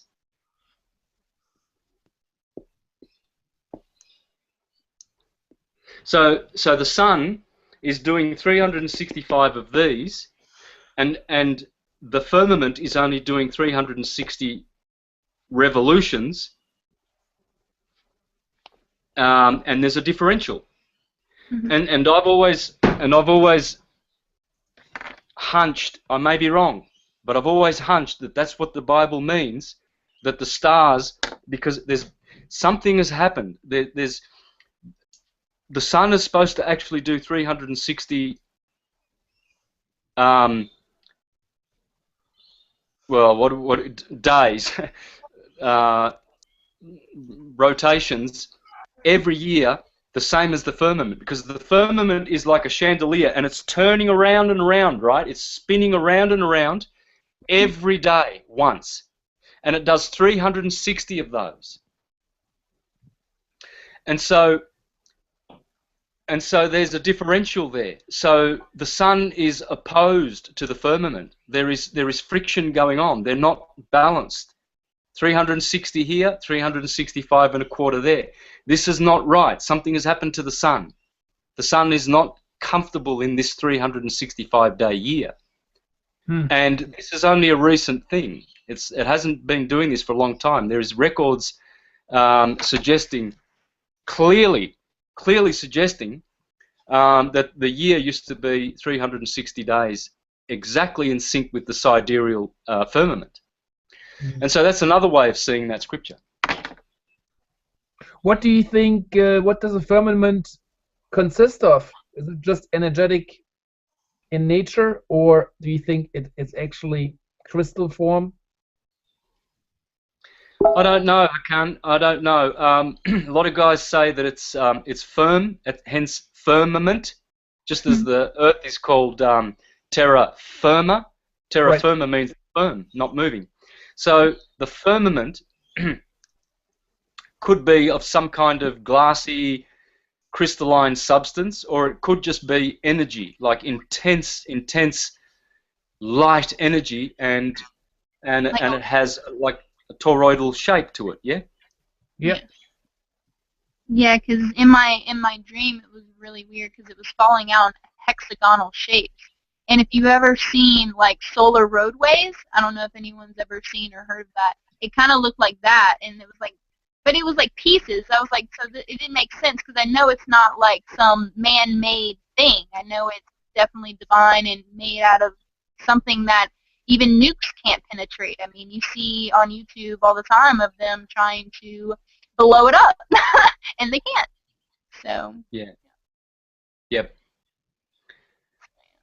Yeah, that's what all the bombing is all about. They this is the materialist mind of man, the technical aberration of their material science, that they will actually do harm to the creation just to advance their materialistic pseudoscience, and they will send bombs up there.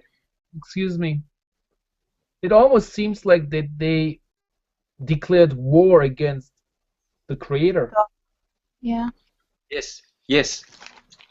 How's this? This is the war that they have that they have declared against the Creator. Psalm chapter 2. Don't know how many times I used to read this at the doorstep of the unbelievers. Yeah. Why have the nations been in tumult? and the national groups themselves keep muttering an empty thing. Wow, does that make sense to me now? Yeah. So why have the nations been in tumult? They're tumultuous. Why? Why? There's no need. There's no need for us to oppose the Creator. We should just surrender. Why don't we just surrender to creation and all the beautiful forces and trust in the Creator? If the Creator is capable of giving us life and making such a beautiful cosmos, He is capable of anything. Anything. So why are we tumultuous? Why are the nations tumultuous? Why do they keep uttering an empty thing? The kings of the earth take their stand. The high officials themselves have massed together as one against Jehovah. All right, I've tried to avoid this, but I'm going to have to put my $1 magnifying glasses on. Sorry, guys, because look what I'm reading. That's what I'm reading.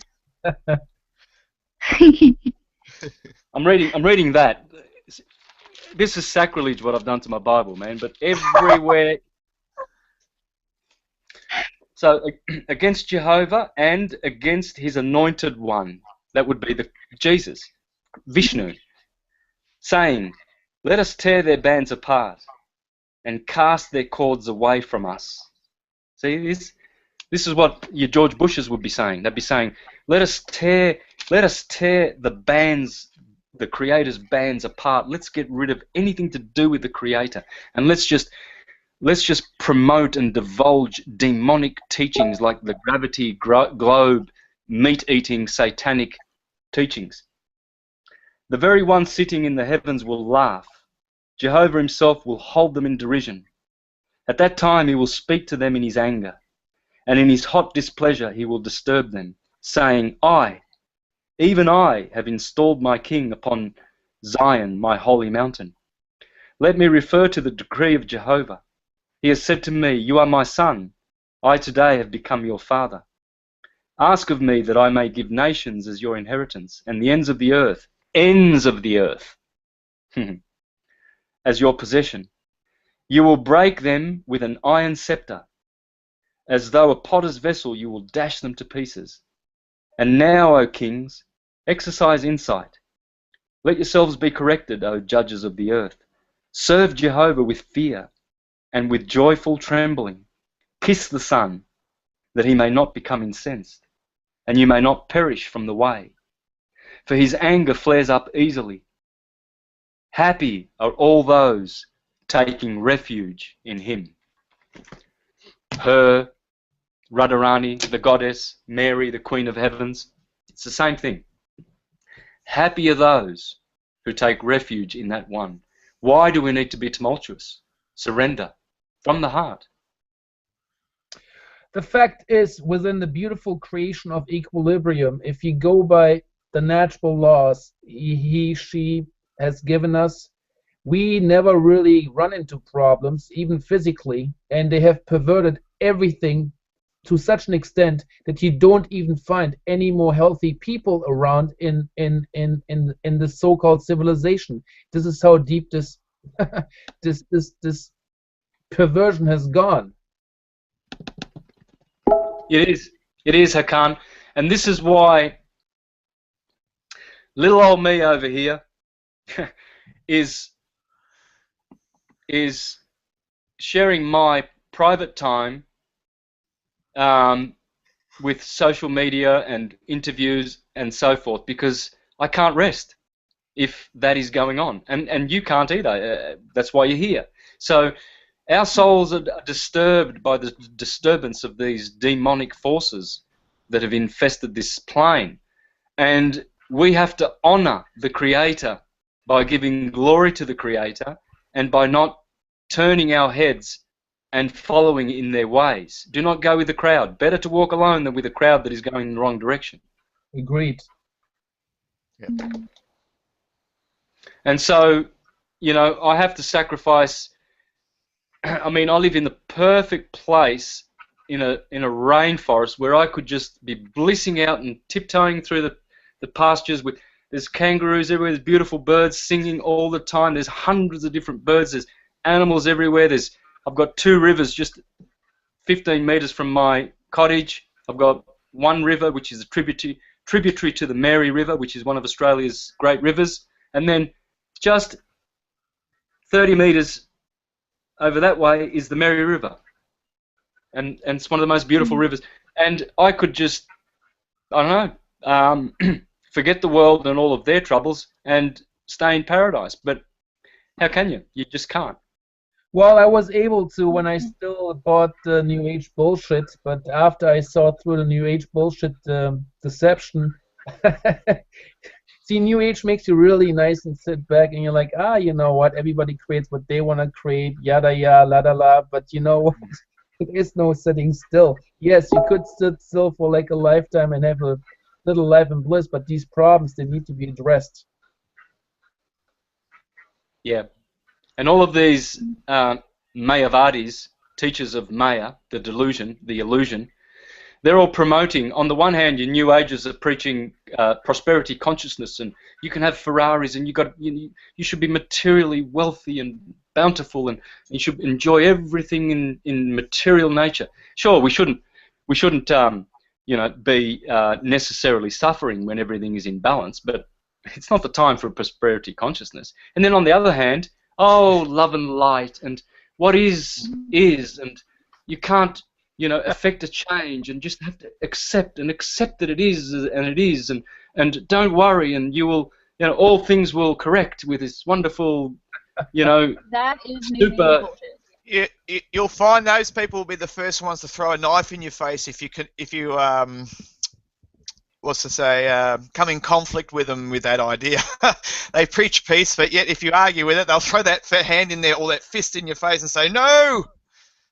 It's crazy.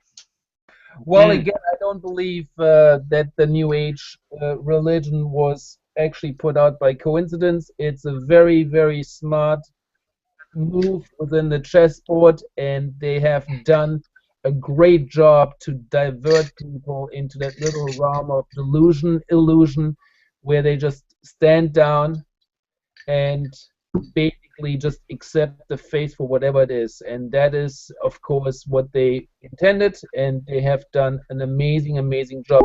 Hence, people like Eckhart Tolle with The Power of Now, see, they always take a little bit of truth and then they pervert it.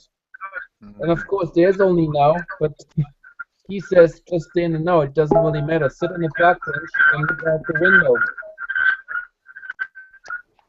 Yeah, look, I discovered Eckhart Tolle around about 2003, 2004, and of course I've moved on, obviously, but I was very thankful because it changed. I was still a Jehovah's Witness back then, and if I didn't have what he taught, and then of course I discovered Deepak Chopra, Wayne Dyer, and all of these other gurus. Right. Now, of course, I don't need anything that they've got to say, anything at all. Anything. Yeah, because because I guess they have their purpose. I guess they're somehow waking up some individuals from some kind of trauma and ignorance and materialism, and it sets them on the path. I have absolutely no grudge against the churches or the Jehovah's Witness. I'm thankful that I was Jehovah's Witness for 30 years. I'm so thankful. I was so zealous. I got to know this book, which is precious and teaches divine wisdom. And I got to know many, many other things. I got to know the faiths of many, many people, because I knocked on the door of Jews, I knocked on the door of Islamists. I got to learn so much, and I'm thankful. There's no grudge. Even though it's an organization of, you know, well, there's pedophilia in that organization, there's mind control in that organization. They teach the Copernican globe, which is demonism. They collect blood money, Rothschild Federal Reserve notes, in their contribution boxes and their donation boxes, and they don't teach anyone about the Vatican-owned legal name, which is the mark of the beast, and it is the false idols, and all of the Jehovah's Witnesses are using that legal name, not knowing that they are going surety, which Proverbs and Psalms and all the scriptures tell you never to go surety for anyone. And so even though they still fail and flunk in all of those areas, it's like they still provide a service. You know, like kindergarten is, you'd never go back to kindergarten now, but you did go through it. And so you learnt what you had to learn there. It's like a tunnel. A tunnel is not for you to go into to stay. A tunnel is for you to go into to get the hell out the other side. And that's exactly what churches are. Churches are like a boot camp, and they slap you around, and they teach you all of these modalities which are very childish and basic, which if you are good-hearted, you will take to the next plane in your next baptism. You see, the body is the baptism of earth. The Christian church baptizes you with water. Then when you get out of there, you get baptized with spirit, because the spirit comes upon you. And then the final baptism is the baptism of fire. So you've gone through the 4 elements, and you've cleansed the previous element. So when your car's dirty, you don't wash it with fire, you don't wash it with air, you wash it with water, because water cleans earth. And if you've got impurities in your body, well, you go under the water, you have a shower, and you bless yourself with water and light, and you cleanse yourself. It cleanses, and you feel refreshed after a shower. But then if you have other issues like we all have our own demons, so we have demons. How to get rid of those? Well, that's the spiritual baptism, and that comes through meditation and this kind of stuff, fire, to purge yourself. Because what does fire do? Well, fire cleans all the other elements. Fire destroys all the other elements. Transformer. How to be transformed? Baptism of fire.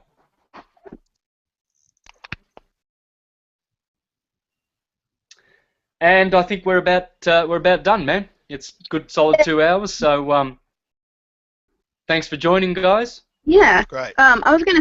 Yeah. Yeah. Definitely. Okay, so I guess I will stop the broadcast. But before I do that, I did have one more question. Yep. There was a Hopi prophecy saying the purification cobwebs would be spun back and forth in the sky, and you were talking about being baptized in spirit and fire, and how we cleansing with the flood. But I'm wondering if that was literal or that was all just metaphorical. It's both. Mythological and metaphorical always precedes literal. Always. But the nature of the pattern of things, of this universe, always somehow manifests the metaphorical into the physical. They mirror each other. But always the causal is the metaphorical. It's always the transcendental. And it's always the mythological. So, all right, one example. Where it says, and God so loved the world that he gave his only begotten Son. Well, he didn't give one only begotten Son. We are all begotten sons, and we are all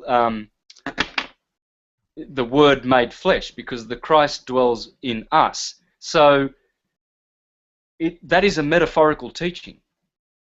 It's not literal, but it literally happens. I'll try and think of a better illustration, but yeah, it always precedes the literal. No, so you never back engineer it. You never go from the literal to the metaphorical. It doesn't work. This is what the churches are doing. Until you wake up and you realize that the true meaning is always... So in other words, the gospel is the ecliptic. You see, I'll just finish on this.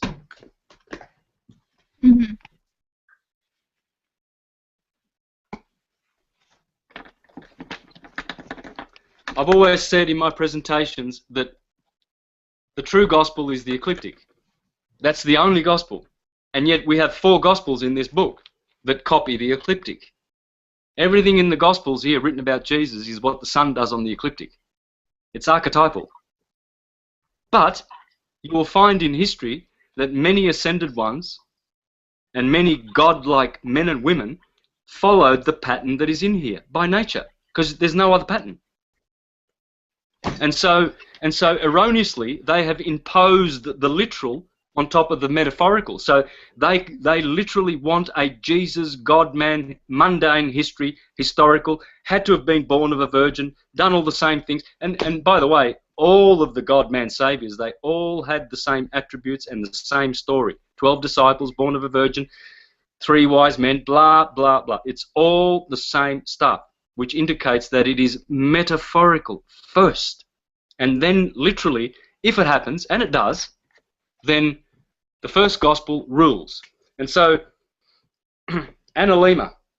I love the analema. So what we learnt then is this is the Tropic of Cancer, this is the equator here, and this is the Tropic of Capricorn here. And little old Capricorn exists here. That's the 30 degrees of Capricorn. And that is the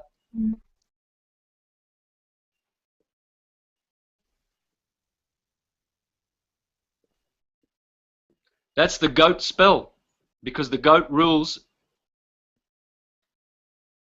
The goat is the ruler of the solstitial axis. Opposite is Cancer, and that's the solstices. The goat is the ruler of this physical material part of the ecliptic. And in astrology, Capricorn has to do with earthly things, kings, presidents, rulers, government, and Cancer has to do with money, economy, the moon, silver, money. And this is feminine, material. Over here, Aries and Libra, they are spiritual, masculine. Aries is the Lamb of God, and it deals with spiritual themes, ecclesiastical, religious.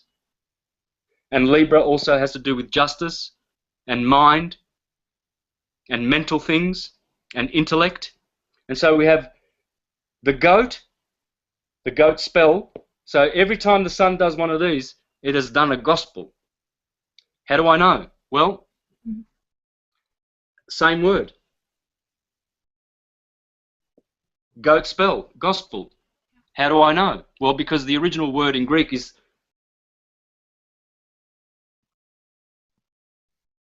tragos udi.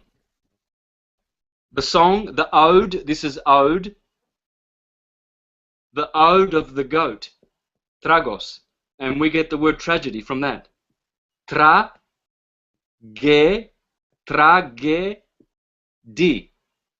Edi is ode, so it's the tragedy. What's a Greek tragedy? Well, a tragedy is a gospel. They're all the same.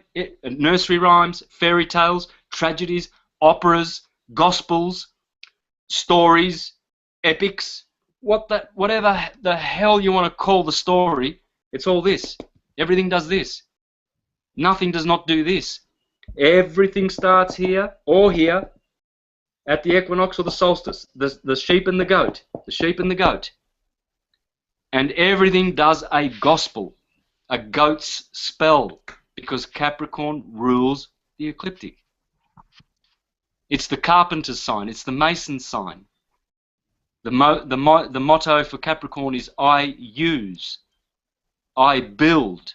It's the mason. That's why Freemasons, they always got goats around. And that's why Jesus is the son of a carpenter, because he's born in December here, Christmas time. He's the son of the carpenter. The carpenter is the goat. It's the tragedy, the tragos udi, the goat spell, the gospel. There's nothing but gospels going on in the universe, guys. It's all gospels. Everything. Beautiful. Your life story is a gospel. So if you want to find a literal Jesus, go to the mirror and look at yourself. And for all of those good little Christians, goody-goody two-shoes, who loved Jesus and he came 2,000 years ago to save you, and he sneezed. Oh, no, he didn't. He burped. Oh, no, wait a minute. I think he farted. And they're fighting. The Jehovah's Witnesses are fighting because they say he farted. The Mormons say, no, he sneezed. Doesn't matter. It's history. It's done. There's no use having a historical saviour at all, at all, at all. It is stupidity. The everlasting Jesus Christ in your heart is the one that will always be with you forever and ever and ever and ever and a day. And that historical one is gone. You don't know whether he sneezed or whether, because the scriptures don't tell you all that detail. But when you meditate and you go into your heart, you will learn all the detail you need to know about the Christ and Christ consciousness. So this is why the literal historical is useless. It's pointless. It's like believing in Santa Claus. Whereas the literary, transcendental, not historical, mundane, the literary, transcendental value of this book far exceeds any sneezing or burping or farting of any, literal being that ever walked on this plane and that didn't need to. Why would he come for 30 seconds, teach a few blokes, a few tricks? Oh, this is God, that's God, and this is love, and that's love. Bye, I'm out of here. Didn't write anything. There's no writings of Jesus in here, is there? Why? Because it wasn't literal. The writings were written in the starry ecliptic way before we were born. Is there time for one more question? Yeah, for sure, man. Yeah. Are the souls who serve the archons, what are they promised? Are they promised eternal physical life? What is their agenda to do that much evil? Because in my experience, every soul does automatically, innately know the difference between good and evil. Why do you commit your life to evil? What is the promise? They've been deceived. The deception is thus: they have been given a promise of a better life than here, and maybe they will. They may go to the moon, orb of the moon, where beings live. I don't think they qualify, but there are 7 places they can live above, or they can reincarnate here in the middle plane, or they can go to the subterranean 7 planets and live in luxury there. Not all of them are going to suffer in hell. Some of them will have a great life in the afterlife, but not where we're going. We're going to Vrindavan. We are going directly to the Godhead. We're not bothering with the 7 superior, subtle planets called Moon, Mercury, Venus, Sun, Mars, Jupiter, Saturn. We're going beyond these demigods. These are archons. These are cosmocrators. They're good beings.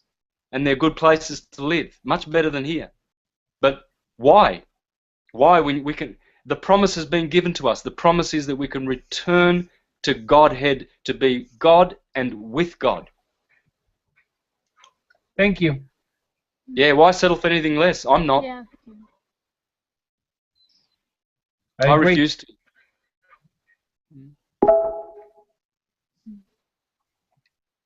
Well, this was a great one. I guess I'm going to go ahead and stop the broadcast. If anyone wants to hang on to the call, it's not going to end the call. It's just going to stop the broadcast, so feel free to do so. So thanks, everybody. It's been wonderful. Thank you, Santos. Thanks, guys. Cheers. Thanks, Santos. Yeah, thank you. Can someone please publish that on Facebook and get it around, because I've been booted off for 24 hours because I posted some truth about Hitler and National Socialism. Someone please publish that on Facebook and get it around, because I've been booted off for 24